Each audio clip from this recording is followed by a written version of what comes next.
नमस्कार दोस्तों, पहलवान गुरुदीन ग्रुप ऑफ कॉलेज के यूट्यूब चैनल में आपका स्वागत है।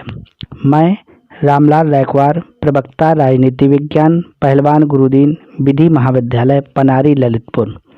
आज हम अध्यक्षात्मक शासन का अर्थ एवं उसकी विशेषताएं का अध्ययन करेंगे।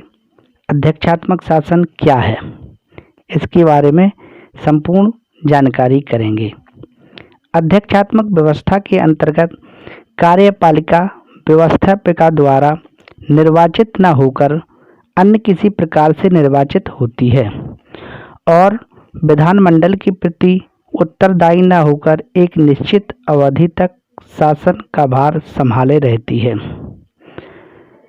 प्रोफेसर गार्नर ने कहा है कि अध्यक्षात्मक सरकार वह सरकार होती है जिसमें कार्यपालिका अर्थात राज्य का अध्यक्ष तथा उसके मंत्री संविधान की दृष्टि से अपनी अवधि के बारे में व्यवस्थापिका से स्वतंत्र होते हैं और अपनी राजनीतिक नीतियों के बारे में भी उसके प्रति उत्तरदायी नहीं होते हैं। संयुक्त राज्य अमेरिका, ब्राज़ील और लैटिन अमेरिका में इसी प्रकार की शासन व्यवस्था है। अध्यक्षात्मक शासन की जो प्रमुख लक्षण या विशेषताएं हैं वो इस प्रकार हैं। पहली विशेषता, इस शासन प्रणाली में राज्य का प्रधान नाम मात्र का शासक नहीं होता, वरन वह राज्य का वास्तविक प्रधान होता है। राज्य की कार्यपालिका शक्ति उसी के हाथ में निहित होती है और वही उसका वास्तविक प्रयोग भी करता है।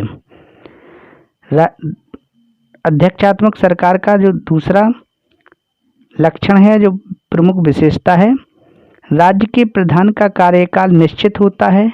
महाभियोग के अतिरिक्त उसे अन्य किसी प्रकार से अवधि से पूर्व नहीं हटाया जा सकता। अध्यक्षात्मक शासन का जो तीसरा लक्षण, कार्यपालिका उसके कार्यों और नीति के लिए विधानमंडल के प्रति उत्तरदायी नहीं होती है। अगली जो विशेषता है, कार्यपालिका और व्यवस्थापिका एक दूसरे से पूर्णतः स्वतंत्र होती है। अध्यक्षात्मक सरकार की जो अगली विशेषता है, राज्य का अध्यक्ष अपनी सहायता के लिए अपनी इच्छानुसार कुछ मंत्रियों की नियुक्ति करता है जो सीधे उसी के प्रति उत्तरदायी होते हैं तथा वह चाहे उन्हें हटा सकता है।